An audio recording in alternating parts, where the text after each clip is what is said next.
দুটো এরকম ধরনের শিল্প সংস্থা যারা বিনিয়োগ করবে এবং এই মাসেই কিন্তু তাদের একেবারে কারখানা কাজ শুরু হবে।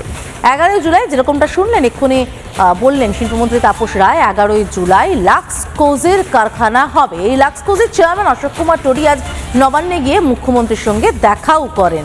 মুখ্যমন্ত্রীর সঙ্গে দেখা করে লাক্সকোজের চেয়ারম্যান অশোক কুমার টোডি তিনি কথা বলে ঠিক করেন যে কবে কি হবে না হবে। এছাড়াও 18 জুলাই মেজিয়াতে শ্যাম স্টিলের থেকেও কিন্তু করা হবে এই কারখানার উদ্বোধন। এই 11 জুলাই 18 জুলাই এগুলো তো রয়েইছে।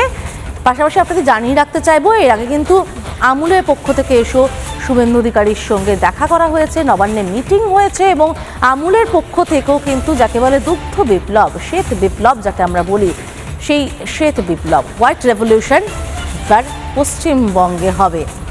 মুখ্যমন্ত্রী শুভেন্দু অধিকারী তিনি এই আমুলের আশা নিয়ে ঠিক কি বলেছিলেন সেটা একবার শুনবো। নিয়োগের দরজা খুলে গেছে। 13 তারিখে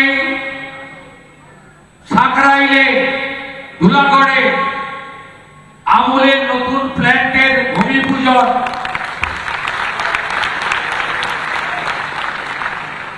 একটার পর একটা ইন্ডাস্ট্রি এনে এই রাজ্যে বিনিয়োগ এবং কর্মসংস্থান আমরা তার সফলতার চূড়ান্ত জায়গায় যাব।